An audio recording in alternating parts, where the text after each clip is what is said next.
కరుణించి మీ సన్నిధానంలోనికి మమ్మల్ని అందరినీ చేర్చి ఒక సహవాసంగా మమ్మల్ని నడిపిస్తూ ఉన్నందుకు మీకు వందనాలు, కృతజ్ఞతలు తెలియజేస్తూ ఉన్నాం. మా ఆత్మీయ జీవితాన్ని బలపరిచి ఉన్నతమైన స్థితిలో ఉంచి మీరు మా కొరకు రాయించిచ్చినటువంటి మహాజ్ఞాన గ్రంథంలో నుంచి కొన్ని ఉన్నతమైనటువంటి మాటలు మేము ఆలోచన చేస్తూ ఉండగా సమయోచితమైనటువంటి జ్ఞానం ఇచ్చి మమ్మల్ని నడిపించండి. వినుచున్న పిల్లలు, నీ పిల్లలు వినగలిగే చెవి, గ్రహించగల హృదయము ప్రతి ఒక్కరికి మీరు దయచేయండి.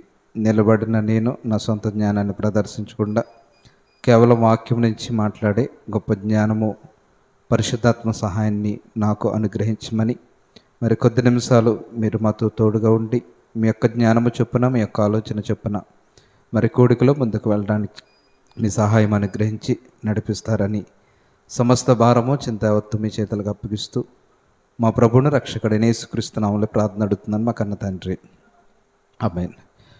ప్రియమైన దేవుని బిడ్డలారా, మరెప్పుడు ఏ పని చేసినా ఖచ్చితంగా దేవుని యొక్క సహాయం అనేది మన జీవితంలో చాలా ప్రాముఖ్యమైనదని మనం గ్రహించాలి. ఎందుకనంటే దేవుడు తన మాట చేత సృష్టిని కలిగించారు. సృష్టిని కలిగించటమే కాదు, ఆయన నోటి మాట ద్వారా మనకు అవసరమైనటువంటి ప్రతి ఉన్నతమైనటువంటి తలాంతులు దేవుని యొక్క నోటి మాట ద్వారా కలిగాయి. కాబట్టి అటువంటి గొప్ప స్థితిని ఇచ్చినటువంటి దేవుణ్ణి యొక్క సహాయాన్ని కోరుతూ ప్రతి పనిలో మనం ముందుకు సాగినట్లయితే దేవుని యొక్క కృప, దేవుని యొక్క కాపుదల మనకుంటుందని తెలియజేస్తున్నాను. ఎందుకనంటే మరి భక్తుడైనటువంటి వారు మాట్లాడే ప్రతి మాట మనం ఆలోచన చేస్తే, వారి జీవితంలోనికి మనం వెళ్ళి ఆలోచన చేయగలిగితే బైబిల్లో గొప్ప వ్యక్తులు మనకున్నారు. ఎంతో భక్తిగా బ్రతికినటువంటి వారు ఉన్నారు. వాళ్ళ యొక్క భక్తి జీవితాన్ని దేవుడు పరిశుద్ధాత్మ ప్రేరణలో మనకు మాదిరికరంగా ఉండడానికి వ్రాయించినటువంటి మాటల్లో మనల్ని బలపరిచే మాట ప్రసంగి గ్రంథము 2వ అధ్యాయము 24వ వచనమును మనం ఆలోచన చేయగలిగితే, ప్రసంగి గ్రంథము 2వ అధ్యాయం 24వ వచనాన్ని మనం ఆలోచిస్తే, అన్నపానములు పుచ్చుకున్నట్టు కంటేను తన కష్టార్జితము చేత చూకపడుట కంటేను నరునికి మేలుకరమైనది ఏదియూ లేదు. ఇదియును దేవుని వలన కలుగునని నేను తెలుసుకుంటుని. ఆయన సెలవు లేక భోజనము చేసి సంతోషించుట ఎవరికి సాధ్యము? ఈ మాట మాట్లాడుతున్నటువంటి వ్యక్తి సామాన్యమైనటువంటి వ్యక్తి కాదు. దేవుని యొక్క సర్వజ్ఞానాన్ని పొందుకున్నటువంటి వ్యక్తి. దేవుని ఎడల భయభక్తులు కలిగినటువంటి జీవితంలో, దేవుడిచ్చినటువంటి ఆయుష్కాలంలో, మరి దేవుడిచ్చినటువంటి బ్రతుకులో, దేవుని యొక్క సంకల్పంలో తన తండ్రి యొక్క చిత్తము మరి దేవుని యొక్క మందిరాన్ని నిర్మించాలనేటటువంటి గొప్ప ఉన్నతమైనటువంటి సంకల్పముతో తండ్రి యొక్క సంకల్పాన్ని చేతపట్టుకుని మరి తూచా తప్పకుండా పాటించి చక్కటి మందిరాన్ని నిర్మించి ఉన్నతమైనటువంటి స్థితిలో ఎదిగినటువంటి గొప్ప మహోన్నతుడు, మహాజ్ఞానం కలిగినటువంటి వ్యక్తి మాట్లాడుతున్నటువంటి మాట ఏంటి అని అంటే, అన్నపానములు పుచ్చుకొనుట కంటేను తన కష్టార్జితము చేత సుఖపడుట కంటేను నరునికి మేలుకరమైనది ఏది కూడా లేదంటున్నాడు. అంటే నరుని యొక్క కష్టార్జితం అనుభవించటం చేత సుఖపడటము కంటే నరునికి మేలైనది ఏది కూడా లేదని దేవుడు చెప్తున్నాడు. ఎవరి ద్వారానంటే జ్ఞానవంతుని ద్వారా చెప్తున్నాడు. ఎందుకు చెప్తున్నాడనంటే వీరి మాటలను బట్టి మనము కూడా జ్ఞానము తెచ్చుకోవాలి. ఎందుకనంటే అన్నపానములు పుచ్చుకొనుట కంటే తన కష్టార్జితము చేత సుఖపడుట కంటేను నరునికి మేలైనది ఏదీ లేదు అని అంటే, ఈరోజు కష్టపడుతున్నాను, సంపాదిస్తున్నాను, ఉన్నతమైనటువంటి స్థితిలో రాజభోగాలు అనుభవించేటటువంటి స్థితి ఈరోజు నాకు లేదు.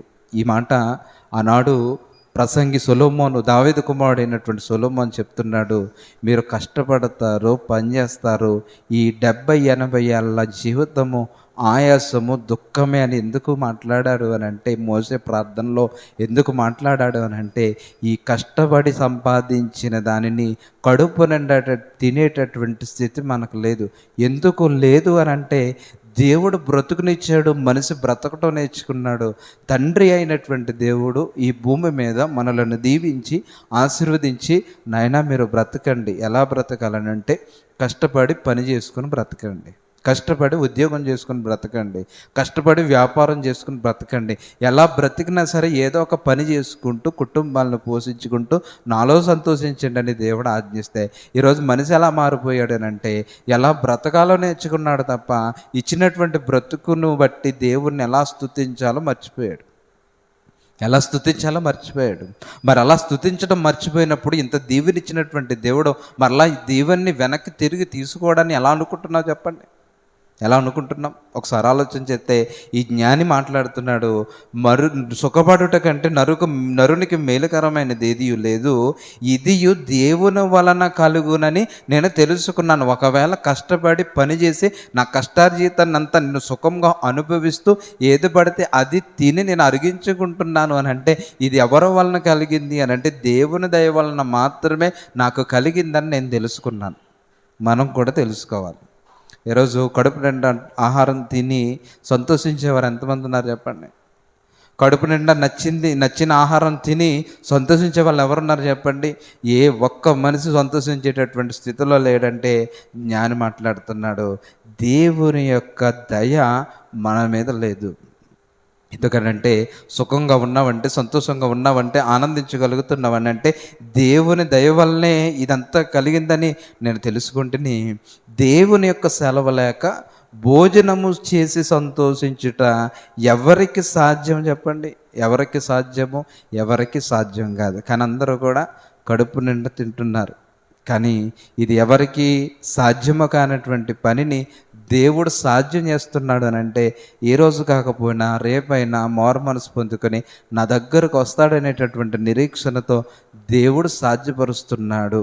కాబట్టి దేవుడు చనువిచ్చాడు కదా అని మనం మితిపేరుమైనటువంటి లోక సంబంధమైనటువంటి ఆలోచనలతో మనము జీవించాము అని అంటే ఖచ్చితంగా దేవుని యొక్క ఉగ్రత అనేది మన మీదకి వస్తుంది, దేవుని యొక్క శిక్ష అనేది మన మీద పడుతుంది. కాబట్టి ప్రియమైన దేవుని బిడ్డలారా, ఈ మాటలు వినబడుతున్నటువంటి ప్రతి ఒక్కరు గమనించుకోవాల్సినటువంటి విషయం ఏంటి అని అంటే దేవుడు ఉచితమైనటువంటి కృపలో మనల్ని బలపరిచారు. ఉచితమైనటువంటి కృపలో చక్కటి స్థిరమైనటువంటి జీవనోపాధులను, కుటుంబాలను పెంచి పోషించుకోగలిగేటటువంటి శక్తి సామర్థ్యాలను, స్థిరమైనటువంటి నివాసాలు ఏర్పాటు చేసుకుని చలి నుంచి, వేడి నుంచి, భయంకరమైనటువంటి వర్షము నుంచి కాపాడుకోగలిగేటటువంటి ఉన్నతమైన స్థిరమైనటువంటి నివాసాల నుంచి నడిపించింది దేవుడు. ఎందుకు అని అంటే మన యొక్క భక్తిని చూసి ఆయన సంతోషించాలనుకున్నాడు.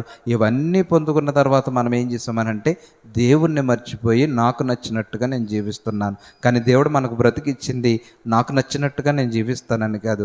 ఇంత కలిగించినటువంటి చక్రవర్తి దేవుడు ఉన్నాడు. దేవుడికి నచ్చినట్టుగా నేను జీవించాలని నాకు ఈ జీవితాన్ని ఇచ్చాడు.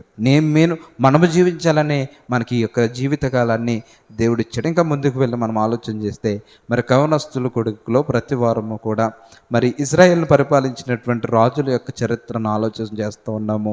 మరి నిన్నటి వారం వరకు మరి సుమారుగా 13 మంది రాజుల యొక్క చరిత్రను ఆలోచన చేశాము. ఈరోజు 14వ రాజు అయినటువంటి జకర్యా యొక్క చరిత్రని ఈరోజు మనం నేర్చుకుందాం.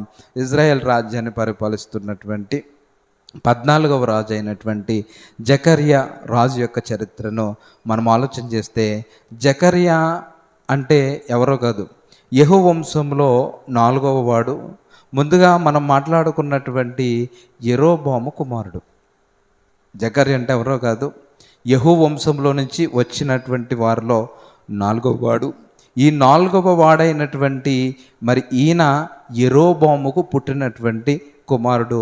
ఒకసారి మనం చూస్తే రాజుల 2వ గ్రంథము 10వ అధ్యాయము, రాజుల 2వ గ్రంథము 10వ అధ్యాయము 30వ వచనం మనం చూస్తే, రాజుల 2వ గ్రంథము 10వ అధ్యాయము 30వ వచనం మనం చూస్తే, కావున యెహోవా యెహూతో, ఇదిగోండి ఇలాగూ సెలవిచ్చిన దేవుడైనటువంటి యెహోవా యెహూతో మాట్లాడుతున్నాడు. ఈ విధంగా మాట్లాడుతుంది ఏంటంటే, నీవు నా హృదయ ఆలోచన అంతటి చొప్పున ఆహాబు కుటుంబకులకు చేసి నా దృష్టికి న్యాయమైన దాన్ని జరిగించి బాగుగా నెరవేర్చితివి గనుక నీ కుమారులు 4వ తరము వరకు ఇశ్రాయేలు రాజ్య సింహాసనము మీద ఆసీనులగుదురు. అంటే యెహూ కూడా ముందు పితరులు నడిచినటువంటి మార్గంలోనే దేవునికి నచ్చినట్టుగా నడిచాడు. కానీ కొంత మంచి ఉంది. ఆ మంచి ఏంటి అని అంటే,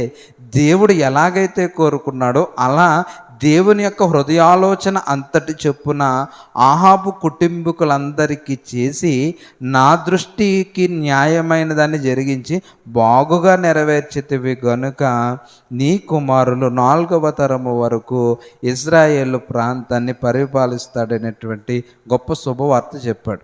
అంటే మనకు అర్థం కావడానికి చెప్తాను. ఇజ్రాయేల్ రాజ్యము, యోధా రాజ్యము. ఇజ్రాయేల్ రాజ్యాన్ని సుమారుగా 19 మంది రాజులు పరిపాలించారు. ఈ 19 మంది రాజుల్లో ఒకే వంశానికి చెందిన వారు పరిపాలించలేదు, రకరకాల వంశాలకు చెందినటువంటి వారు పరిపాలించారు. అదే యోధా రాజ్యం ఉంది అని అంటే కేవలం ప్రారంభం నుంచి చివరి వరకు 20 మంది రాజులు పరిపాలించారు. ఈ 20 మంది రాజులు కూడా యోధా వంశము నుంచే వాటిని పరిపాలించినట్టుగా వారి చరిత్రను మనం నేర్చుకున్నాం. ఇంకా ముందుకు వెళ్తే మనకు అర్థమవుతుంది. ఒకసారి ఇక్కడ మనం చదువుకున్నటువంటి ప్రకారము దేవుడు యెహూతో మాట్లాడినటువంటి మాటలను బట్టి ఆహాబు కుటుంబీకులకు చేసింది ఏంటి అని మనం ఆలోచన చేస్తే, ఇదే 10వ అధ్యాయము 11వ వచనం మనం చూస్తే రాజుల 2వ గ్రంథం 10వ అధ్యాయము 11వ వచనం ఈ ప్రకారము, యెహూ యెజ్రెయేలులో ఆహాబు కుటుంబీకులందరినీ, అతని సంబంధులకు గొప్పవారినందరినీ, అతని బంధువులందరినీ, అతడు నియమించిన యాజకులను హతము చేసెను, అతనికి ఒకనినైనను ఉండలేదు. ఇక్కడ ఆహాబు కుటుంబీకులను బట్టి ఈ యెహూ చేసినటువంటి గొప్ప స్థితి ఏంటి అని అంటే, ఆహాబుకు సంబంధించినటువంటి కుటుంబీకులందరినీ కూడా హతం చేసేసాడు. అంటే ఆహాబు కుటుంబాన్ని ఎందుకు ఇంత ఇది చేసేసాడు దేవుడు అని అంటే, ఆహాబు కానీ తనకిచ్చినటువంటి భార్య అతల్య కానీ గడిచిన రాజుల చరిత్రలో మనం నేర్చుకున్నటువంటి విధముగా ఏ ఒక్కరు కూడా మంచి ఆలోచనలతో మానవునికి ఉన్నటువంటి లక్షణాలతో పరిపాలన జరిగించలేదు. ఎలా జరిగించారు అనంటే, ఈ పరిపాలన అంతా చూస్తే 10వ అధ్యాయం 1వ వచనంలో చూస్తే, సోమ్రోన్లో ఆహాబునకు 70 మంది కుమారులు ఉండిరి. ఈ 70 మంది కుమారులు కూడా ఒకానొక రోజు చచ్చిపోయారు. కిందకు వచ్చి మనం ఆలోచన చేస్తే ఇక్కడ ఈ 70 మంది కుమారులు తలలు నరికించి 7వ వచనం, ఆయన తాకీదులు తాము ముట్టినప్పుడు వారు 70 మంది రాజకుమారులు పట్టుకుని చంపి వారి తలలను గంపలో పెట్టి యెజ్రెయేలులోనున్న అతని యొద్దకు పంపించారు. యెజ్రెయేలులో ఉన్నటువంటి తన యొద్దకు పంపించడానికి ప్రధానమైనటువంటి కారణం ఏంటి అని అంటే, ఆహాబు యొక్క జీవితం కానీ అతల్య జీవితం కానీ సరైనటువంటి మార్గంలో లేదు. ఈ అతల్య కానీ ఆహాబు కానీ తన పిల్లల్ని ఎలా పెంచారని బైబిల్ చరిత్ర నేర్పిస్తుంది అని అంటే, చాలా దుర్మార్గమైనటువంటి ప్రవర్తన వాళ్ళకి నేర్పించారు. చూద్దాము. 8వ అధ్యాయము 27వ వచనం. 8వ అధ్యాయం రాజుల 2వ గ్రంథం 8వ అధ్యాయం 27వ వచనం. అతను ఆహాబు కుటుంబకుల ప్రవర్తన అనుసరించుచు వారి వల్ల యెహోవా దృష్టికి చెడుతనము జరిగించాడు. ఆహాబు కూడా ఇటువంటి భయంకరమైనటువంటి పరిస్థితుల్లో ఆయన నడిచాడు. అంటే తల్లి తండ్రిగా ఫెయిల్ అయ్యారు. పిల్లలను కూడా దుర్మార్గమైనటువంటి మార్గంలో నడిపించారు. దుర్మార్గమైనటువంటి మార్గంలో నడిపిస్తే వారి గర్భంలో నుంచి వచ్చినటువంటి బిడ్డలు ఎవరైతే ఉన్నారో 70 మంది కుమారుల్ని కూడా చాలా దారుణమైనటువంటి పరిస్థితుల్లో తలలను నరికి మరి గంపలో పెట్టుకుని తీసుకొచ్చాడు అని అంటే, వాళ్ళలో ఎంత దుర్మార్గత ఉంటే అంత స్థితి చేస్తాడు చెప్పండి. దేవుడు కూడా ఎంత దుర్మార్గత ఉంటే మరి వారి కుటుంబంలో 75 మంది పిల్లల్ని తీసుకొచ్చేస్తాడు చెప్పండి. ఇంకో సందర్భం చూద్దాం. దినవృత్తాంతములు 2వ గ్రంథము 22వ అధ్యాయము 3వ వచనం. దినవృత్తాంతాలు 2వ గ్రంథము 22వ అధ్యాయం 3వ వచనం. దుర్మార్గముగా ప్రవర్తించుటకు అతని తల్లి అతనికి నేర్పుచూ వచ్చెను గనుక అతడును ఆహాబు సంతతి వారు మార్గముల యందు నడిచి. ఇక్కడ తల్లి మంచి మార్గంలో నడిపించవలసినటువంటి తల్లి చెడు మార్గంలో నడిపిస్తుంది. మంచి మార్గంలో నడిపించినవలసినటువంటి తల్లిదండ్రులు చెడు మార్గంలో నడిపిస్తున్నారు. ఇక్కడ అతల్య నేర్పించినటువంటి మార్గం ఏంటి అని అంటే, దుర్మార్గంగా, అన్యాయంగా, అక్రమంగా నడుచుకునేటటువంటి పద్ధతి ఇక్కడ అతల్య నేర్పించింది. మరి ఈరోజు నేడున్నటువంటి తల్లిదండ్రులు పిల్లలకు ఏం నేర్పిస్తున్నారు? మందిరానికి నడిపించగలుగుతున్నారా? వాక్యం నేర్పించగలుగుతున్నారా? వాక్యం మాట్లాడగలుగుతున్నారా? వాళ్ళ చేత కుటుంబ ప్రార్థన పెట్టించగలుగుతున్నారా? వాళ్ళ ద్వారా ఇదిగో కొత్త కీర్తన మీరు నేర్చుకోండి అని నేర్పించగలుగుతున్నారా? ఏ తల్లి ఏ తండ్రి ఈ విధంగా ఆలోచన చేస్తున్నారని అంటే, ఆనాడు అతల్లి ఎలాగైతే ఆలోచన చేసిందో ఈరోజు నేడున్నటువంటి తల్లిదండ్రులు కూడా అదే ఆలోచనలో ఉన్నారు. ఎటువంటి ఆలోచన అంటే, స్కూల్కి ఎలా పంపించాలో ఆలోచన చేస్తారు, స్కూల్కి ఎంత ఫీజు కట్టాలో ఆలోచన ఉండదు.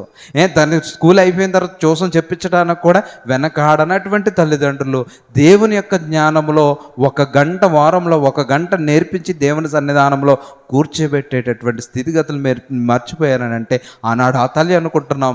ఈనాడు ఉన్నటువంటి తల్లులందరూ కూడా ఆనాడు అతల్లి అయితే ఈనాడు అతల్యలు ఎవరు అని అంటే, నేడున్నటువంటి కన్న తల్లులు ఆనాడు అతల్య దుర్మార్గంగా నేర్పిస్తే, ఈనాడున్నటువంటి అతల్యలు ఏం చేస్తున్నారనంటే, దేవుని మందిరానికి నడిపించకుండా, వాక్యం నేర్పించకుండా, తనకు నచ్చినటువంటి మార్గంలో యూట్యూబ్ రీల్స్ చూపిస్తూ, టీవీ ఛానల్లో నచ్చినటువంటి సినిమాలు చూపిస్తూ ఎలా ప్రేమించాలో, ఎలా దొంగతనం చేయాలో, ఎలా దాడి చేయాలో, ఎలా తిరుగుబాటు చేయాలో, ఎలా యాసిడ్ పోయాలో ఈరోజు అతల్యాలు అలా నేర్పిస్తున్నారు. కాబట్టి ప్రియమైన దేవుని బిడ్డలారా, ఇక్కడ జరిగినటువంటి చరిత్రలో చూస్తే యెహూ జీవితంలో దేవుడు చెప్పినటువంటి మాట ఏంటి అని అంటే, నువ్వు చేసినటువంటి కొంత మంచి ఏంటి అని అంటే, ఈ దుర్మార్గులను సమూలమైనటువంటి నాశనం చేసేసావు, చంపేసావు.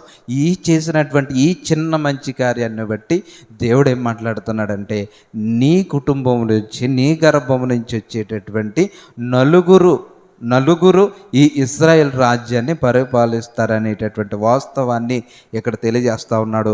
ఇంకా ముందుకు వెళ్ళి మనం ఆలోచన చేస్తే, యెహూ తర్వాత యెహోయాహాజు, యెహోయాజు తర్వాత యెహోయాహాసు తర్వాత యెరోబాము తర్వాత జకర్యా. అంటే 4వ వ్యక్తి జకర్యా యొక్క చరిత్రను మనం నేర్చుకుంటున్నాం. ఇతని యొక్క చరిత్రతో సమూల నాశనం ఇతని వంశం కాబోతుందనేటటువంటి వాస్తవాన్ని తెలియచేశాడు. ఎందుకు 4 తరాలు ఉంచాడు అని అంటే, దేవుని పట్ల చేసినటువంటి కొద్దిపాటి మంచిని బట్టి 4 తరాల వరకు మరి జకర్యా యెహూ జీవితంలో మరి దేవుడు ఉంచి, మరి చివరి 4వ వాడైనటువంటి జకర్యా మరి జీవితంలో తన యొక్క యెహూ వంశాన్ని పూర్తి సమూల నాశనము కాబోతుందని తెలియజేశాడు. ఈ తెలియజేసినటువంటి వంశాల్లో ఇప్పటి వరకు సుమారుగా 4 తరాలు పరిపాలించి, 4 తరాలు ఏంటి అని అంటే, మొట్టమొదటిగా యెరోబాము వంశం పరిపాలించింది. యెరోబాము వంశం తర్వాత బయోషా అనేటటువంటి రాజు తన కుటుంబం ద్వారా పరిపాలన జరిగించాడు. ఆయన తర్వాత ఆహాబు పరిపాలించాడు. 4వ వాడైనటువంటి ఈరోజు జకర్యా యొక్క జీవిత చరిత్రను మనం నేర్చుకోబోతున్నాం. మరి ఈ యొక్క ఇశ్రాయేలీలను మరి చాలామంది పరిపాలించారని నేర్చుకున్నాం. ఈ చాలామందిలో మరి ఇప్పటి వరకు 4 వంశాల వారు, యెరోబాము, బయోషా, ఆహాబు, జకర్యా వంశాల వారు ఈ ఇశ్రాయేలును మాత్రం పరిపాలిస్తే, యూదులను మాత్రం కేవలం యోధా వంశానికి చెందినటువంటి వారు మాత్రమే పరిపాలించారని మనం నేర్చుకున్నాం. ఇంతకీ ఇతని పాలనా కాలం ఎప్పుడు అని అంటే, క్రీస్తుపూర్వం 743వ సంవత్సరంలో తన తండ్రి అధికారము కోల్పోయిన తర్వాత ఇతను జకర్యా అధికారిగా మరి ఎన్నుకోబడిన తర్వాత సుమారుగా ఎంతకాలం పరిపాలించాడనంటే, కేవలం 6 నెలలు మాత్రమే ఆ ఇశ్రాయేల్ రాజ్యాన్ని పరిపాలించాడు. కేవలం ఎన్ని నెలలు? 6 నెలలు మాత్రమే పరిపాలించాడు. ఈ 6 నెలల పాలనా కాలంలో ఇతను ఏమైనా ప్రజలకు మంచి చేశాడా అని ఆలోచన చేస్తే, తన పితరులు నడిచినటువంటి మార్గాన్ని నడిచి దేవుని యొక్క శాపాన్ని పొందుకున్నాడు. ఒకసారి ఇతని చరిత్రను మనం చూస్తే, రాజుల 2వ గ్రంథము 15వ అధ్యాయంలో ఇతని యొక్క చరిత్ర మనకు కనపడుతుంది. రాజుల 2వ గ్రంథము 15వ అధ్యాయము 8వ వచనం నుంచి మనం చూస్తే, యోధా రాజైన అజర్యా ఏలుబడిలో 38వ సంవత్సరమందు యెరోబాము కుమారుడైన జకర్యా, ఎవరు కుమారుడు? యెరోబాము కుమారుడైనటువంటి జకర్యా షోమ్రోన్లో ఇశ్రాయేలు వారిని 6 నెలలు పరిపాలన చేశాడు. ఎన్ని నెలలు పరిపాలించాడు? కేవలం 6 నెలలు మాత్రమే పరిపాలించాడు. తర్వాత ఇతడు ఇశ్రాయేలు వారు పాపము చేయుటకు కారకుడైన నెబాతు కుమారుడైన యెరోబాము చేసిన పాపములను విడవక అనుసరించుచు తన పితరులు చేసినట్లుగా తానును యెహోవా దృష్టికి చెడుతనము జరిగించెను. ఇతను కూడా ఏమైనా మంచి చేశాడు అని అంటే తన పితరులు చేసినట్టుగానే చెడు యొక్క పాలన, విగ్రహారాధన, భయంకరమైనటువంటి స్థితిలోనికి ప్రజలను తీసుకుపోయి ఆ ప్రజలను కూడా తప్పు మార్గంలోనికి తీసుకెళ్ళిపోయినటువంటి వ్యక్తి ఎవరు అని అంటే ఈ జకర్యా యొక్క పాలన మనం చూస్తున్నాం. మన యొక్క విశ్వాసంలో కూడానంటే, మన యొక్క భక్తి జీవితంలో కూడా దేవుని నమ్ముకుని దేవుని దగ్గరకు వచ్చినటువంటి మనము ఏమీ లేదు, దేవుణ్ణి ప్రార్థన చేసుకుని ప్రార్థనా పూర్వకంగా వెళ్ళాలి అని దేవుని వాక్యం మనకు బోధిస్తే మనం ఏం చేస్తామనంటే మన పితరుల పారంపర్య ఆచారం ప్రకారము కొబ్బరికాయ కొట్టాలి, తాడు కట్టాలి, ఇంకా బొట్లు పెట్టాలి, ఆవును తిప్పాలి, ఇటువంటి ఆచారాలన్నీ తీసుకొస్తాం. ఎవరైనా బట్టేనంటే ఈ ఆచారాలు సాంప్రదాయాలన్నీ తీసుకొచ్చింది ఆనాడు యెరోబాము ఈ యొక్క ప్రాంతంలో తీసుకొచ్చినటువంటి స్థితే తన పితరులు కూడా నడిపించారు. మన పితరులు జరిగించినటువంటి అవిశ్వాసమైనటువంటి కార్యక్రమాలను నేటికి కూడా మనము చేయిస్తున్నాం. మనకి ఇంటి కట్టినప్పుడు, ఇల్లు కట్టినప్పుడు మూలరాతి పాస్టర్ గారిని పిలుస్తాము, వారితో పాటు ముహూర్తం పెట్టించుకుంటాము, సిద్ధాంత్ గారి చేత వాస్తు చెప్పించుకుంటాము. వాస్తు చెప్పించుకున్న తర్వాత ఆ మేస్త్రి గారు వచ్చి కొబ్బరికాయ కొడతారు, పాస్టర్ గారు వచ్చి ప్రార్థన చేస్తారు. ఇందులో ఏది నీ నిజమైనటువంటి విశ్వాసం అని అంటే ఇక్కడ యెరోబాము నడిపించినటువంటి మార్గంలో ఆనాడు ఇశ్రాయేల్ రాజులు నడిచారు. నేడు క్రైస్తవ సంఘాల్లో ఉన్నటువంటి విశ్వాసులుగా ఉన్నటువంటి మనము కూడా అదే మార్గంలో నడుస్తున్నాం. దేవుని యొక్క ఆలోచన కానీ దేవుని యొక్క ఉన్నతమైనటువంటి స్థితి కానీ పక్కన పెట్టి ఈరోజు ఎంతమంది వాస్తును చూస్తున్నారనంటే చాలామంది చూస్తున్నారు. ఈ వాస్తు కార్యక్రమం ఎక్కడి నుంచి వచ్చింది అని అంటే ఈ యెరోబాము దగ్గర నుంచి వచ్చింది. ఈ వాస్తవాన్ని మనం తెలుసుకోవాలి, ఈ సత్యాన్ని మనం తెలుసుకోవాలి. ఈ కొబ్బరికాయల్లోనూ ఈ మంత్రాల్లోనూ మంత్రాల ద్వారా చింతకాయలు రాలవని అంటారు కదా, వాటి ద్వారా జరిగేది ఏమీ లేదు. ఈ సత్యాన్ని మనం గ్రహించాలి. గ్రహించకుండా క్రైస్తవ సమాజంలో ఒక పక్క బైబిల్ పట్టుకుంటూ ఒక పక్క ఆ సిద్ధాంతాలు పాటిస్తూ ఇప్పుడు ఎవరి వైపు నువ్వు నడుస్తున్నావు అని అంటే దెయ్యం వైపు మనం నడుస్తున్నామని దీన్ని బట్టి మనం అర్థం చేసుకోవాలి. ఎందుకనంటే జ్వరం వచ్చినప్పుడు, అనారోగ్యం వచ్చినప్పుడు ఒక పక్క ప్రార్థన చేస్తే ఒక పక్క తోడగడితే ఇందులో ఏది నీ విశ్వాసం అని అంటే ఎక్కువగా నువ్వు తాడునున్నటువంటి విశ్వాసాన్ని మనం నమ్ముతున్నామని అర్థమవుతుంది. అనేక మంది ఈ విశ్వాసంలో నడిపిస్తున్నాడు. ఇక్కడ చరిత్ర బైబిల్లో రాయబడినటువంటి చరిత్రను మాట్లాడుతున్నాను. యెరోబాము కూడా ఏం చేశాడనంటే అటువంటి విగ్రహాల వైపు నడిపించాడు, అటువంటి పాపంలో నడిపించాడు. ఒకవేళ అటువంటి సిద్ధాంతాల్లో నేను కూడా ఉంటే, అటువంటి మూఢనమ్మకాలు మూఢాచారాలు ఉంటే ఈరోజు కూడా నేను కూడా ఏం చేస్తున్నానంటే యెరోబాము నడిచినటువంటి పాపములోనే నా పిల్లలందరినీ నడిపిస్తున్నాను. మనం ఏదైనా చేయాలి అని అంటే ప్రార్థన చేయాలి, ఏదైనా కావాలి అని అంటే దేవుడిని అడగాలి. అంతే తప్ప మనుషులను ఆశ్రయించి మనుషుల సలహాలు తీసుకుంటే యెరోబాము నడిచినటువంటి పాప మార్గంలోనే మనలను కూడా తీసుకువెళ్ళిపోయేటటువంటి ప్రమాదం ఉంది. ఇక్కడ కూడా నెబాతు కుమారుడు అయినటువంటి యెరోబాము ఆ పాపము విడవక అనుసరించి నడిచినటువంటి పాపాన్ని ఈ జకర్యా కూడా అనుసరించి నడిచి 6 నెలల్లోనే తన జీవితకాలాన్ని ముగించేసుకున్నాడు. ఇంకా మనం ఆలోచన చేస్తే బైబిల్లో జకర్యా అనగానే ఒక వ్యక్తి మాత్రమే మనకు కనబడు. సుమారుగా 20 మంది జకర్యాల కంటే సుమారుగా 30 మంది వరకు జకర్యాలు మనకు కనబడతారు. ఇందులో ప్రాముఖ్యమైనటువంటి జకర్యాలను గురించి ఒక 2-3 గురించి ఈరోజు మనం ఆలోచన చేసి రాజు యొక్క చరిత్రను మనము ముగించుకుందాం. ఇంకొక 2-3 రాజులు ఈ పేరు కలిగినటువంటి వారు అనేక మంది మనకు కలబడినప్పటికీ ముఖ్యమైనటువంటి జకర్యాలను గురించి మనం చూద్దాం. యెహోయాదా కుమారుడైనటువంటి జకర్యా, ఇతని యొక్క చరిత్రను మనం చూస్తే చాలా విచిత్రంగా మనకు కనబడుతుంది. దినవృత్తాంతముల 2వ గ్రంథము 24వ అధ్యాయము, దినవృత్తాంతముల 2వ గ్రంథము 24వ అధ్యాయము 20వ వచనం చూడండి. 24వ అధ్యాయం 20వ వచనం. దినవృత్తాంతాలు 2వ గ్రంథము 20వ అధ్యాయం 24వ వచనం. దేవుని ఆత్మ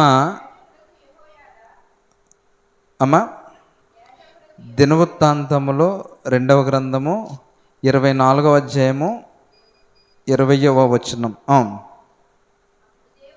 అప్పుడు దేవుడి ఆత్మ యాజకుడకు యెహోయాదా కుమారుడైన జకర్యా మీదికి రాగా అతడు జనుల ఎదుట నిలవబడి మీరెందుకు దేవుని యెహోవా ఆజ్ఞలు మీరుచున్నారు అంటే ఇక్కడ ఒక జకర్య కనబడుతున్నారు. ఈ జకర్య ఎవరు అని అంటే యెహోయాదా కుమారుడైనటువంటి జకర్య.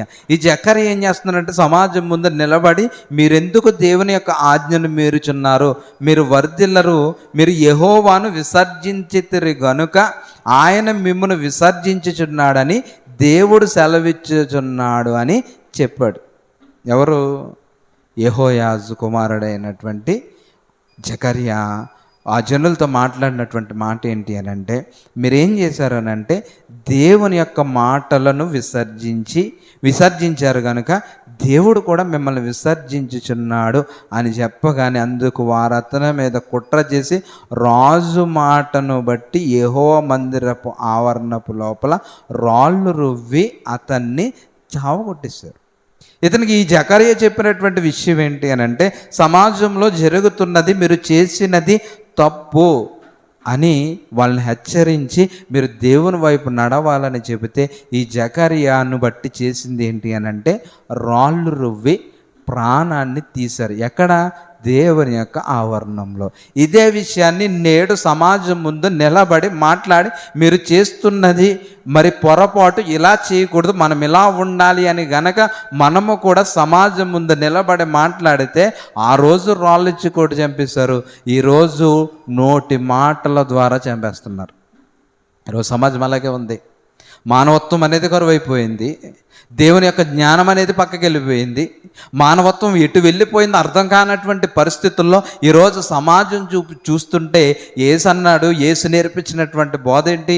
నిన్ను వలె నీ పొరుగు వారిని ప్రేమించాలి. ఎంత కష్టం వచ్చినా ఇబ్బంది వచ్చినా నీ తోటి సహోదరుని వల్ల ఏదైనా ఇబ్బంది వస్తే 70 మార్లు కాడినా నువ్వు క్షమించాలి అని దేవుడు చెబుతుంటే 70 మార్లు కాదు కదా, ఒక్కసారి కూడా చేసినటువంటి తప్పును బట్టి కనికరించినటువంటి స్థితిలో నేనున్నాను అని అంటే ఈరోజు ఇన్ని సంవత్సరాల నుంచి దేవుని మందిరానికి వస్తూ వాక్యం వింటూ నేను దేవుడి నుంచి యేసు ప్రభువు నుంచి నేర్చుకున్నది ఏంటో ఒక పాపిని క్షమించేటటువంటి స్థితి, ఒక తప్పు చేసినటువంటి వారిని క్షమించేటటువంటి స్థితి నాకు లేనప్పుడు ఇన్ని వాక్యాలు పట్టుకుని ఇన్ని వాక్యాలు బోధించి ఇంత బైబిల్ పట్టుకుని ఇంత బైబిల్ జ్ఞానం ఉందని ఇన్ని కూడికల్లో పాలు పంచుకుంటే నాకు ఉపయోగం ఏంటి చెప్పండి? దేవుడు చెప్పినటువంటి మాట ఇదిగో, నీతో సహోదరుడితో విభేదం ఏదైనా ఉంటే మొట్టమొదటిగా నీ ప్రార్థన పక్కనెట్టు, నీ అర్పణ పక్కనెట్టు, మొట్టమొదటిగా నీ సహోదరునితో సమాధానపడి అతనితో చేయి కలిపి, తమ్ముడో లేకపోతే సహోదరుడా నా వల్ల తప్పు జరిగింది, లేకపోతే నీ వల్ల తప్పు జరిగింది, ఇక్కడతో ఇది మర్చిపోదాం, మనం కలిసి ఐక్యంగా జీవిందామని సమాధానపడి వచ్చి మిగిలినటువంటి అర్పణ అర్పించమని యేసు బోధ చేస్తే ఈరోజు యేసు బోధ ఏమైంది? విన్నట్ట వినలేనట్ట, నేర్చుకున్నట్ట నేర్చుకోలేనట్ట, దేవుని యొక్క భక్తి కొనసాగించలేనట్ట. ఇంకా కాదు, నువ్వు తప్పు చేస్తే శిష్యులు యేసు ప్రభు దగ్గరకు వచ్చి అడిగారు, ప్రభా నా సహోదరుడు నా పట్ల తప్పిదం చేస్తే నేను ఎన్ని మార్లు క్షమించాలి అని అడిగినప్పుడు అక్కడ యేసుక్రీస్తు వారు ఇచ్చినటువంటి సమాధానం ఏంటి అని అంటే, ఒకసారి కాదు 2 సార్లు కాదు 70 మార్ల మట్టుకు నువ్వు క్షమించాలి అని చెప్పాడు. ఒకసారి ఆ సందర్భాన్ని చూద్దాం. ఒకసారి ఆ సందర్భాన్ని మనం చూస్తే ఒక్కసారి క్షమించాలా, ఎన్నిసార్లు క్షమించాలి అని అంటే 70 మార్ల మట్టుకు నువ్వు క్షమించాలని చెప్పినటువంటి మాట, ఆ సందర్భాన్ని మనం చూడగలిగితే మరి దేవుడు పరిశుద్ధాత్మ ప్రేరణలో రాయించినటువంటి మాటలను బట్టి మరి దేవుడు మరి సువార్తలు రాయించాడు. సువార్తల్లో మరి చూద్దాం. మత్తయి సువార్త 18వ అధ్యాయము 21వ వచనం మనం చూస్తే, మత్తయి సువార్త 18వ అధ్యాయము 21వ వచనం చూద్దాం. ఆ సమయమున పేతురు యేసు దగ్గరకు వచ్చి, ప్రభువా నా సహోదరుడు నా ఎడల తప్పిదము చేసిన ఎడల నేను ఎన్నిసార్లు క్షమించాలి? ఎన్నిసార్లు అన్నామండి మాట? నా సహోదరుడు నా పట్ల తప్పిదం చేస్తే పేతురు వచ్చి యేసుక్రీస్తు వారిని అడుగుతుంటే యేసు చెబుతున్నటువంటి మాట ఏంటంటే ఎన్నిసార్లు క్షమించాలి అని అంటే 7 మార్లు మట్టుగా అని అడిగిన. అందుకు యేసు అంటున్నాడు అతనితో ఇట్లన్నాడు, 7 మార్లు మట్టు కాదు 70 ఏళ్ళ మార్ల మట్టుకని నీతో నేను చెబుతున్నానంటే ఈ యేసు బాధ ఏమైందండి ఈరోజు సమాజంలో? చెప్పండి, యేసు బోధ ఏమైనట్టు?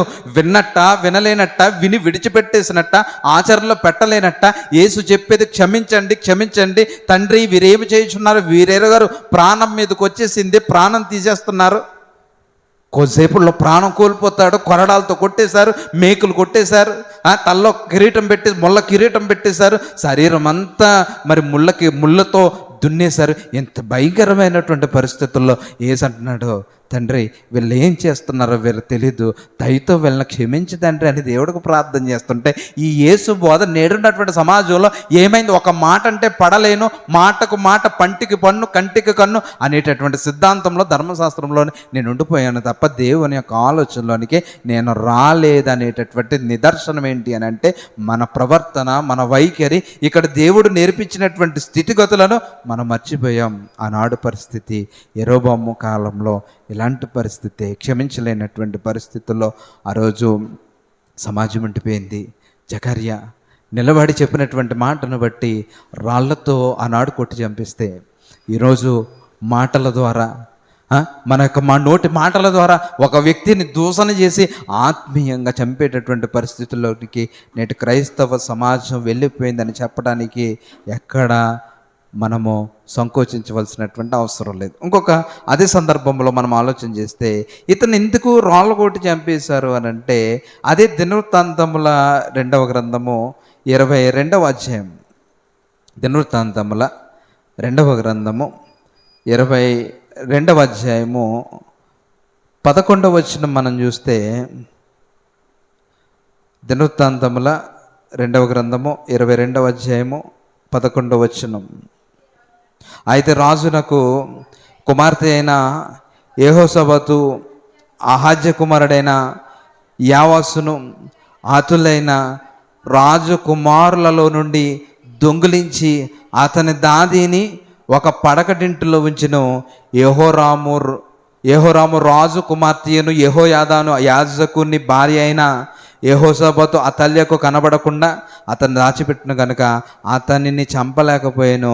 ఈ యెహోషాపాతు అహాజ్యాకు సహోదరి 6 సంవత్సరంలో అతన్ని వారితో కూడా దేవుని మందిరంలో దాచబడి ఉండెను.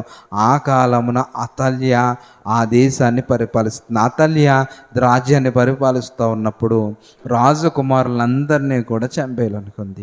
ఇప్పుడు చంపేయాలనుకున్నప్పుడు మిగిలినటువంటి వ్యక్తిని యావాసు ఏం చేశాడు అని అంటే, దొంగులించి ఒక రాజకుమారుని 6 సంవత్సరంలో దాది ఇంట్లో పెట్టి కాపలా కాసి సంరక్షించినటువంటి ఆ మేలును మర్చిపోయి ఆ యావాసు కుటుంబంలోంచి వచ్చినటువంటి ఈ జకర్యా ఏం చేశాడనంటే, ఈ కనికరం లేకుండా అతను చంపించేశాడు. జకర్యాని కనికరం లేకుండా జకర్యాని చంపించేశాడు. అంటే చేసినటువంటి వేలు మర్చిపోయాడు. రాజు కుమారులందరిలో నుంచి అతని నుంచి దొంగిలించి కాపాడి తీసుకొచ్చి 6 సంవత్సరాలు అతన్ని దాచిపెడితే చేసినటువంటి సహాయాన్ని మర్చిపోయి మరి యావాసు కుమారుడైనటువంటి జకర్యా చేసినటువంటి పని ఏంటి అని అంటే, జకర్యాను చంపించినటువంటి విధానం ఏంటి అని అంటే మనం చదువుకున్నాం.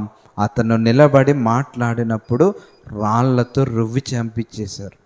అంటే ఈ జకర్యాని కూడా మరి దేవుడు తన స్థితి, ఉన్నతమైనటువంటి స్థితిని అక్కడ ఉన్నటువంటి సమాజంలో ఉన్నటువంటి మనుషులు మర్చిపోయారు కాబట్టి తిరుగుబాటు చేశారు. ఇంకా మరొక జకర్యాని గురించి మనం ఆలోచన చేస్తే, ఒక ప్రవక్త అయినటువంటి జకర్యా మనకు కనపడతారు. దినవృత్తాంతాలు 2వ గ్రంథము 26వ అధ్యాయము, దినవృత్తాంతాలు 2వ గ్రంథము 26వ అధ్యాయము 5వ వచనం. దేవుని ప్రత్యక్షత విషయమందు తెలివి కలిగినటువంటి జకర్యా దినములలో అతడు దేవుణ్ణి ఆశ్రయించెను. అతడు యెహోవాను ఆశ్రయించినంత కాలము దేవుడు అతనిని వర్ధిల్లజేసును. ఎవరనంటే ఉజ్జియా అనేటటువంటి రాజు 14 ఏండ్ల వాడే 50 సంవత్సరములు యెరూషలేమును ఏలాడు. అతని తల్లి యెరూషలేము కాపురస్తురాలు, ఆమె పేరు యెకొల్యా. అతని తండ్రి అయినటువంటి అమజ్య చర్య అంతటి ప్రకారం యెహోవా దృష్టికి న్యాయంగా నడిచినాడు. ఈ నడిపించినటువంటి వ్యక్తి ఎవరనంటే ప్రవక్త అయినటువంటి జకర్యా మంచి మార్గంలో నడిపించాడు. ఇక్కడ ఒక జకర్యా మనకు కనబడతాడు. మరొక జకర్యాని మనము ఆలోచన చేస్తే మనకు జకర్యా గ్రంథం ఉంటుంది. ఈ జకర్యా గ్రంథాన్ని రాస్తున్నటువంటి మరొక జకర్యా ఉంటాడు. ఇంకొక జకర్యా మనం ఆలోచన చేస్తే యోహాను తల్లిదండ్రులు, జకర్యా, ఎలిజబెత్ బాప్తిసం ఇచ్చేటటువంటి యోహాను యొక్క తండ్రి పేరు కూడా జకర్యా. ఇంతమంది జకర్యాలు మనకు కనబడినప్పటికీ, ఎంతోమంది జకర్యాలు ఉన్నప్పటికీ, మరి ఇశ్రాయేల్ రాజ్యాన్ని పరిపాలిస్తున్నటువంటి 14వ రాజు అయినటువంటి జకర్యా అత్యంత క్రూరత్వం కలిగి తన పితరులు ఏ మార్గంలో అయితే నడిచాడో తన మనసు మార్చుకోకుండా అటువంటి స్థితిలో నడిచాడు. అలా స్థితిలో నడుస్తున్నందుకు దేవుడు ముందుగానే హెచ్చరికలు తెలియజేశాడు. ఒక 2-3 హెచ్చరికలు చూపించిన తర్వాత నేను ముగిస్తాను. ఆమోసు గ్రంథం 7వ అధ్యాయం, ఆమోసు గ్రంథము 7వ అధ్యాయము 9వ వచనం. ఆమోసు గ్రంథము 7వ అధ్యాయము 9వ వచనం. ఇస్సాకు సంతతి వారు ఏర్పరిచిన ఉన్నత స్థలములు పాడైపోవును, ఇశ్రాయేళ్ల ప్రతిష్ఠ స్థలములు నాశనమగును. నేను ఖడ్గము చేతబట్టుకుని యెరోబాము ఇంటి మీద పడతాను అని ఆమోసు ద్వారా ముందుగానే దేవుడు రాయించాడు. యెరోబాము వంశంలో నుంచి వచ్చినటువంటి ఈ జకర్యాను ఖచ్చితంగా వాళ్ళ ఇంటి మీద పడి వాళ్ళందరినీ నిర్మూలన చేసేస్తానని ముందుగానే దేవుడు హెచ్చరించాడు. మనల్ని కూడా దేవుని వాక్యం ద్వారా ఖచ్చితంగా హెచ్చరిస్తాడు. హెచ్చరికను బట్టి ఖచ్చితంగా మనం ఏం చేయాలి అని అంటే, జకర్యాను చంపించినట్టుగా రాళ్ళు రువ్వి చంపేయకూడదు, మాటల ద్వారా చంపేయకూడదు. అవును నేను తప్పు చేశాను అని అంటే పశ్చాత్తాపం పొంది దేవుణ్ణి క్షమాపణ అడిగి దేవుని సన్నిధిలో క్షమాపణ పొందికి వెళ్ళేటటువంటి స్థితిలో ఉండాలి తప్ప కుట్ర చేసి లోకస్తులు ఆలోచన చేసినట్లు, వాక్యం తెలియని వారు ఆలోచన చేసినటువంటి విధానం విషయంలో మనము వెళ్ళకూడదు. ఇక్కడ కూడా హెచ్చరిక అని వచ్చింది, గ్రహించుకోలేదు. చూద్దాం ఇంకా హోషే గ్రంథము 12వ అధ్యాయము, హోషే గ్రంథము 12వ అధ్యాయము 8వ వచనం చూడండి. హోషే గ్రంథం 12వ అధ్యాయం 8వ వచనం. ఒకడు అనుకుంటున్నాడు, హోషే గ్రంథం 12వ అధ్యాయం 8వ వచనంలో, నేను ఐశ్వర్యవంతుడనైతిని, నాకు బహు ఆస్తి దొరికెను, నా కష్టార్జితంలో దేనిని బట్టి శిక్షకు తగిన పాపము నాలో ఉన్నట్టు ఎవరు కనపరచలేరని ఎఫ్రేం అనుకుంటున్నాడు. ఎఫ్రేం ఏమనుకుంటున్నాడు? డబ్బు అధికంగా ఉంది. ఈ డబ్బు కండకావరం కలిగినటువంటి వ్యక్తి మాట్లాడుతున్నటువంటి మాట ఏంటంటే, నేను ఐశ్వర్యవంతుడనైతిని, నాకు బహు ఆస్తి దొరికెను, నా కష్టార్జితంలో దేనిని బట్టి శిక్షకు తగినటువంటి పాపము నాలో ఉన్నట్టు ఎవరో కనబరచలేరని ఎఫ్రాయిం అనుకుంటున్నాడు. అంటే ఇక్కడ ఒక మనిషి అంటున్నాడు, నాలో పాపాన్ని ఎవడో పట్టుకోలేడు అంటున్నాడు. దేనిని బట్టి అంటున్నాడు అంటే, తను కలిగినటువంటి ఆస్తిని బట్టి, తను కలిగి ఉన్నటువంటి సంపదను బట్టి మాట్లాడుతున్నాడు. ఈ సర్వ సంపదలన్నీ ఎంతకాలం ఉంటాయని దేవుని వాక్యం అంతా చెబుతుంది. నీవు బ్రతుకున్నంత కాలమే, నువ్వు ఒంటరిగా దిగంబరిగా వచ్చావు, మరలా దిగంబరిగా వెళ్ళిపోతావు. నీకు ఈ భూమి మీద డబ్బు అవసరమైతే ఎంతవరకు నిన్ను బ్రతికిస్తుంది అని అంటే, ఈ భూమి మీద బ్రతికి ఉనికి కలిగి చెలించడానికి, నీ శరీరాన్ని బలపరుచుకోవడానికి ఈ ధనము అప్పటి వరకు మాత్రమే ఉపయోగపడుతుంది. నువ్వు కోటాను కోట్లు సంపాదించిన మరణ సమయం వచ్చేసరికి, నువ్వు మరణించిన తర్వాత పెద్ద బంగళా కట్టిన అట్టుకొచ్చి ఈదులో పడుకేసేస్తారు. ఇది సర్వ జనం ఎరుగని సర్వ సత్యమిది. ఎంత సత్యం ఎరిగినా తినకుండా కష్టపడి దేవుడు అంటే ఎరగకుండా, దేవుడి సన్నిధికి రాకుండా ఏమి సంపాదించి ఏమి పెట్టేసుకుండా చెప్పండి. ఈరోజు అంటున్నాడు కదా ధనవంతుడు, నీ ప్రాణానికి అవసరమైనది అన్నంతా సంపాదించాను, కొట్లు విపరీతంగా కట్టి ఆ కొట్లు ధాన్యాన్ని అంతా నింపాను, నువ్వు తినుము తాగుము సుఖించుము అని తన ప్రాణంతో తను చెప్పుకుంటే ఆ రాత్రి ప్రాణం అడిగిస్తాడు. మరి కొట్లు ఏమయ్యాయి, ధాన్యం ఏమైంది అని అంటే, తన తర్వాత ఉన్నటువంటి వారు కష్టపడకుండా చక్కగా తిని సంతోషించారు. ఇప్పుడు నేను సంపాదించినటువంటి ఆస్తి అంతా ఏమైపోతుంది అని అంటే, ఇది సత్యం ఎరగాలి. ఎందుకనంటే, నేను డూప్లెక్స్ బిల్డింగ్ కట్టినా నేను చచ్చిపోయిన తర్వాత నన్ను పడుకోబెట్టేది ఎక్కడనంటే బయట ఈదులో, అరుగు మీద, తర్వాత పెట్టెల్లోను. ఇది తెలుసుకోవాలి. మనం దేవుని సన్నిధిని విడిచిపెట్టి, దేవుని వాక్యాన్ని విడిచిపెట్టి ఏదో సంపాదించేద్దామని వెళితే అవి మన వెనక రావో. ఒకవేళ వస్తానన్నా దేవుడు రానిచ్చేటటువంటి పరిస్థితి కాదు. అంత ఎందుకండి, ఒకవేళ నేను మరణించాను అనుకోండి, నా మెడలో బంగారం చైన్ ఉంది, నా చేతి కుంగరం ఉంది, మామూలుగా చెప్పండి ఉంచుతారా? ఇప్పుడు నా కొడుకే కదా పట్టుకెళ్ళిపోతాడని చెప్పి నా శరీరం మీద ఉంచుతారా? ఉంచరు. ఇంత సత్యం ఎరిగినటువంటి మనము, నేను చచ్చిపోయినప్పుడు నేను ఇంత చిల్లుగా కూడా పట్టుకెళ్ళలేనప్పుడు ఈ బ్రతికెందుకు, ఈ స్థితి ఎందుకు, ఈ జీవితం ఎందుకు అని అంటే, మరొక ఉన్నతమైనటువంటి దేవుడు లోకాన్ని ఇవ్వబోతున్నాడు. దాని కొరకు బ్రతకాలనేటటువంటి సత్యాన్ని ఎందుకు గ్రహించలేకపోతుంది సమాజం? ఇక్కడ కూడా ఈ ఎఫ్రాయిం అలాగే మాట్లాడుతున్నాడు. 1వ వచనం చూడండి, 13వ అధ్యాయము 1వ వచనం చూడండి. ఎఫ్రాయిము మాట్లాడినప్పుడు భయము కలిగెను, అతడు ఇశ్రాయేలు వారిలో తన్ను గొప్ప చేసుకొనెను. తర్వాత బయలు దేవతను బట్టి అపరాధి అయి నాశనమొందాడు. తను గొప్ప చేసుకుంటున్నాడు. ఎందుకు గొప్ప చేసుకుంటున్నాడంటే ఆయన దగ్గర డబ్బులు ఉన్నాయి, ఆస్తి ఉంది. ఈ ఆస్తిని బట్టి తను గొప్ప చేసుకుంటున్నాడు. 12వ వచనం, ఎఫ్రాయిము దోషము నా యొద్ద ఉంచబడి ఉన్నది, అతని పాపము భద్రం చేయబడి. ఈ ఎఫ్రాయిం అనుకుంటున్నాడు, నేను నా పాపాన్ని ఎవడైనా కనుగొనగలనా, ఎవడైనా చెప్పగలనా అని అనుకుంటున్నాడు. దేనిని బట్టి? ఇతను సంపాదించినటువంటి ధనాన్ని బట్టి, అతనికి ఉన్నటువంటి ఆస్తి ఐశ్వర్యాన్ని బట్టి, అతనికి ఉన్నటువంటి భూములను బట్టి ఎవడైనా నాలో పాపం చెప్పగలడా అని ఈయన అనుకుంటే, దేవుడు ఏమంటున్నాడు అని అంటే, అతడు చేసినటువంటి పాపము భద్రము చేయబడి ఉన్నది, ప్రసూతి వేదనలు కలిగినట్టుగా అతనికి వేదనలు పుట్టును, పిల్లలు పుట్టు సమయమున బయటికి రాని శిశువు అయినట్టుగా అతడు బుద్ధి లేనివాడే వృద్ధికి రాడు. తర్వాత ఆయన పాతాళ వశంలో నుంచి నేను వారిని విమోచింతును, మృత్యువు నుండి వారిని రక్షింతును. ఓ మరణమాని విజయం ఎక్కడ, ఓ మరణమాని ముళ్ళెక్కడ, పశ్చాత్తాపము నాకు పుట్టదు. నిజముగా ఎఫ్రాయిము తన సహోదరులలో ఫలావృద్ధి నొందును. అయితే తూర్పు గాలి వచ్చును, యెహోవా పుట్టించి ఆ గాలి అరణ్యములో నుండి లేచును. అది రాగా అతని నీటి బుగ్గలు ఎండిపోవును, అతని ఊటలు ఇంకిపోవును. అతని ధననిధులు, అతనికి ప్రియమైన వస్తువులన్నిటినీ శత్రువు కొల్లబెట్టును. సోమ్రోన్లో తన దేవుని మీద తిరుగుబాటు చేసిన గనుక అది శిక్ష నందును. జనులు కత్తిపోలగుదురు, వారి పిల్లలు రాళ్లకు వేసి కొట్టబడుదురు, గర్భిణీ స్త్రీల యొక్క కడుపులు చించబడతాయి. ఎఫ్రాయిం ఏమనుకున్నాడంటే, నేను చాలా గొప్పవాడిని, చాలా ధనవంతుడిని, నా పాపం ఏది ఎవరో కూడా ఏలెత్తి చూపించలేరు, ఎందుకంటే నా దగ్గర ధనం ఉంది, ఆస్తి ఉంది, ఎవరినైనా కొనగలిగే శక్తి ఉంది, ఎవరైనా నడిపించగలిగేటటువంటి శక్తి ఉంది అని అనుకుంటున్నాడు. కానీ తండ్రి అయినటువంటి దేవుడు అతను చేసిన పాపాలన్నీ భద్రం చేసి అతని మీదకి వచ్చేటటువంటి శాపాలన్నీ చెబుతున్నాడు. నీ పిల్లలు బండకేసి కొట్టేయబడతారు, నీ గర్భం నుంచి వచ్చేటటువంటి పిల్లల గర్భాలు చీల్చబడతాయి. ఇటువంటి భయంకరమైనటువంటి పరిస్థితి ఇక్కడ కనబడుతుంది. అంటే మనిషి జీవితంలో ఇటువంటి సందర్భాలు ఈనాడే కాదు, ఆనాడు కూడా జరిగాయి. కానీ ఇటువంటి సందర్భాలను బట్టి వాక్యము ద్వారా మనసు మార్చుకొని, హృదయాన్ని మార్చుకొని, తండ్రి నేను చేసింది తప్పు అని పశ్చాత్తాపడితే వాళ్ళకి దేవుడు జీవితాన్ని ఇచ్చాడు. అటువంటి జీవితంలో మనకు ఒక దావీదు కనబడతాడు. తప్పు చేశాడు, మరలా మారు మనసు పొందుకొని పశ్చాత్తాపడి దేవుని సన్నిధిలో ఏడ్చి దేవుని యొక్క ప్రేమను మరలా తిరిగి పొందుకున్నాడు. ఈరోజు అటువంటి పరిస్థితుల్లో ఉన్న మనము కూడా యెరోబాము వెళ్ళినటువంటి మార్గంలో, జకర్యా వెళ్ళినటువంటి మార్గంలో, మన పితరులు బోధించినటువంటి సిద్ధాంతాల్లో మనం వెళ్ళకుండా దేవుడు మనకిచ్చినటువంటి జ్ఞానవాక్కులను బట్టి ముందుకు వెళితే దేవుని యొక్క దీవెన మన మీదకి వస్తుంది. చివరగా ఒక సందర్భం, యెహూ గురించినటువంటి సందర్భం మరొకసారి చూద్దాం. రాజుల రెండవ గ్రంథము 15వ అధ్యాయము. రాజుల 2వ గ్రంథము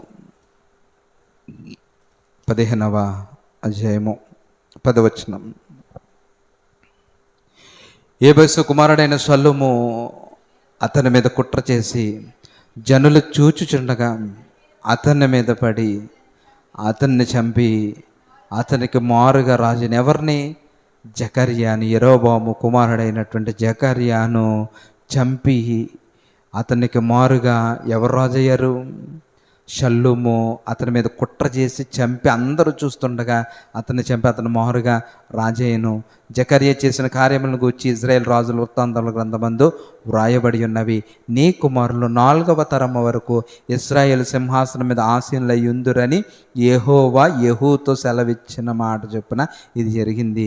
ఈ 4 తరాల వారైన ఎందుకున్నారు అని అంటే, దేవుడు యెహూతో మాట ఇచ్చినటువంటి ప్రకారము మరి 4 తరాలు అన్నారు కాబట్టి 4 కుమారులు. మరి 4వ తరంలో చివరివాడు జకర్యా. ఇంతటితో ఇతని యొక్క వంశం ముగుస్తుంది.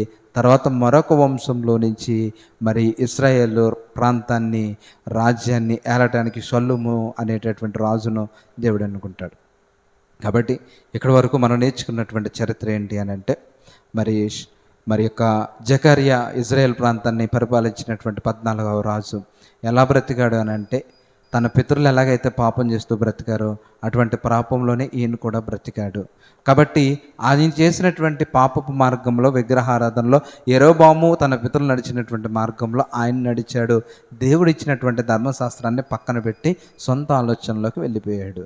సొంత ఆలోచన ద్వారా పరిపాలించడం ద్వారా కేవలం 6 నెలలు మాత్రమే పాలన జరిగించింది. మనము కూడా